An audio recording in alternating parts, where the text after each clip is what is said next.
Cette histoire se déroule dans un monde où des créatures appelées Némésis tombent du ciel. Ces dernières, a priori dangereuses, ne peuvent être combattues que par des êtres exceptionnels, communément appelés les sorciers. Ces sorciers, au centre de notre récit, doivent se rendre sur une île flottante, voisine à un îlot reculé. Sur cette île se cache un Némésis, qui à l'avenir pourra s'avérer être dangereux pour les habitants de l'îlot. En route vers leur mission, Mélie, Doc, Oko et Seth tombent sur l'îlot. Voulant passer furtivement dans un premier temps, l'annonce d'un accident motive Seth, notre héros, à se jeter et à intervenir. Aussitôt lancé, il neutralise le voleur récemment repéré. Son récent acte héroïque l'inquiéta. Se souvenant de la peur que causent les infectés, dont les sorciers aux humains, Seth s'empresse de se cacher. Mais trop tard. Le jeune cornu est repéré. Les habitants s'avancèrent alors vers lui. Et leur réaction était assez surprenante. Aucune animosité, des remerciements. Ce fut un choc pour notre héros, qui une fois aux côtés de son ami Oko, ne put s'empêcher de lâcher une petite larme au vu de ce qu'il vient de vivre.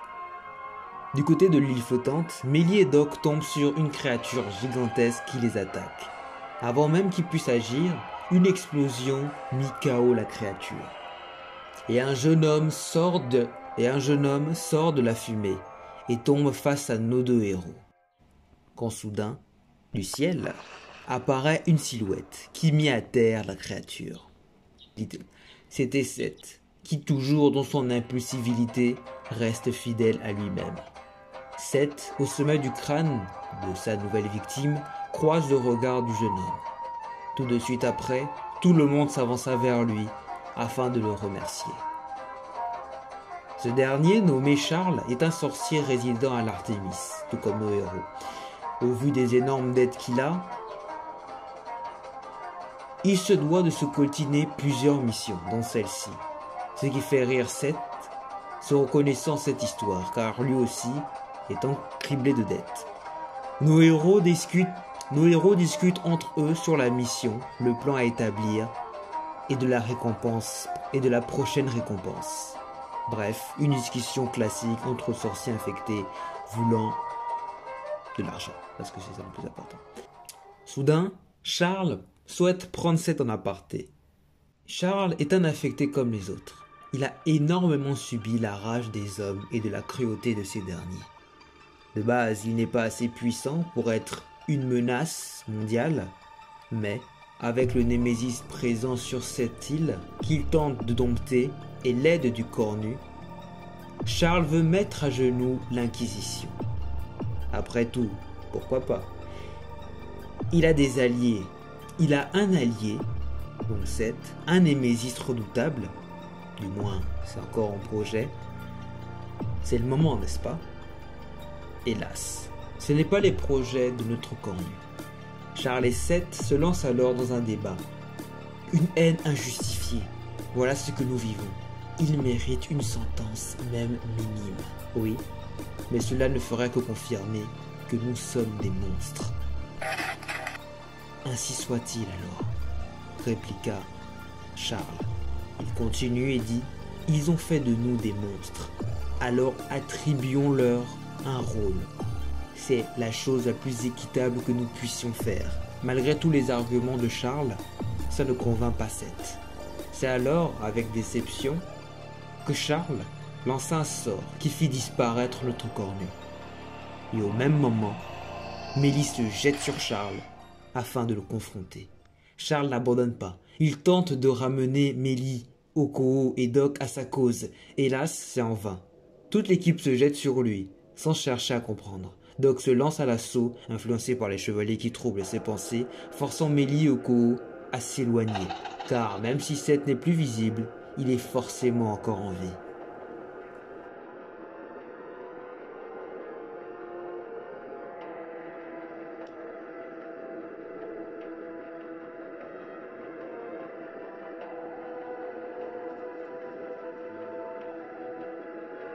Au cours du combat, Doc réussit à infliger un puissant coup à Charles, le laissant blessé, mais tout de même sauvable.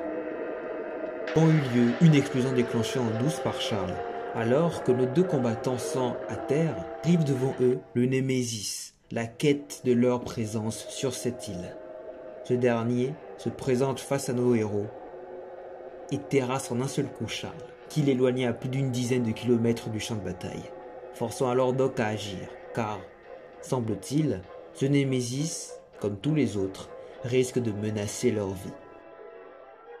De l'autre côté de l'île, toujours en quête de son ami, Okuo commence à perdre espoir, quand elle eut un flash, montrant la situation dans laquelle se trouve Seth. Au même moment, rien ne va plus pour Doc, qui malgré lui et sa peur, vit le combat de sa vie. Sur le point d'abandonner, Mélie intervient et rééquilibre les forces. Enfin, à première vue, le Némésis se prépare à lancer une attaque surpuissante capable de tout raser. C'était la fin. Malgré les protections lancées par Mélie, ça ne suffira pas, tout le monde le sait.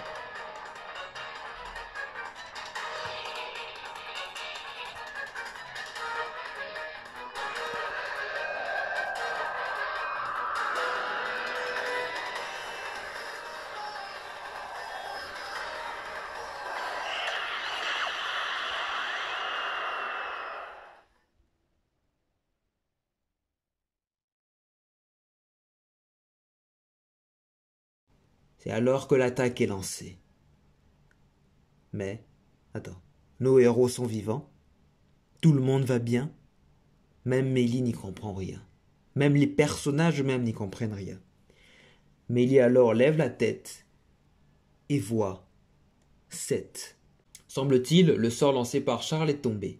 Seth est libre, pas le temps de se réjouir, il faut s'enfuir. Mélie le sait et elle encourage ses deux amis à s'enfuir. Seth, via le Cid, a réussi à tout voir et ressentir. Et il sait qu'il doit agir et protéger ses amis, car c'est tout lui. Mais il sait qu'abandonner les siens n'est pas une option pour Mélie. Alors, comme si ces derniers avaient parlé par télépathie, Doc prend Mélie et s'enfuit sous les ordres de Seth, pour laisser la place à ce dernier. Abandonner les siens n'est pas la marque de nos héros, mais se voiler la face n'est pas envisageable. Tandis que Seth accomplit le combat de sa vie, c'est le combat d'une vie, Okuo s'en va sur l'îlot.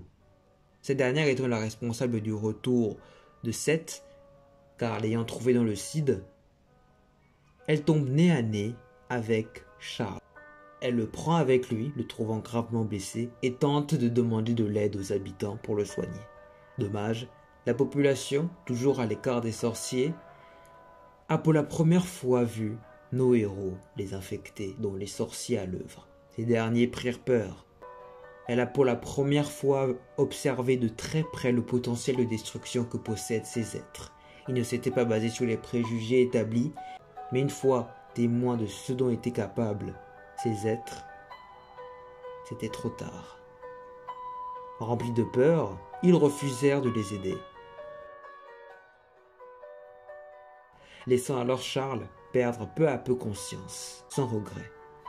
Car Charles meurt en ayant la confirmation que son combat n'était pas privé de sens. Seth, quant à lui, continue son combat, mettant l'île sans dessus-dessous.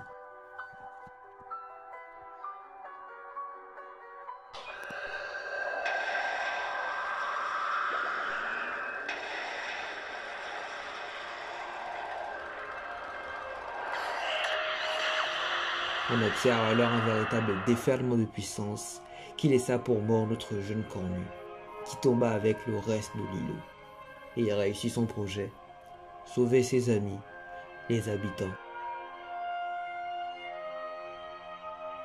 Il fit tout ce qu'il aime faire et il est resté fidèle à lui-même. Prendre soin des autres au péril de sa vie, car c'était ça son combat. Prouver qu'un infecté n'est pas équivalent de monstre, mais le synonyme de diverses possibilités, histoire de radiant.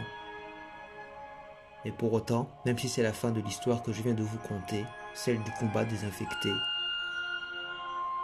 ce n'était pas la fin de l'histoire de Radiant. Celle d'un gamin, d'un garçon, d'un jeune homme qui s'apprête à devenir l'être le plus important de l'univers, de son monde, car ayant réussi à trouver et à détruire le Radiant.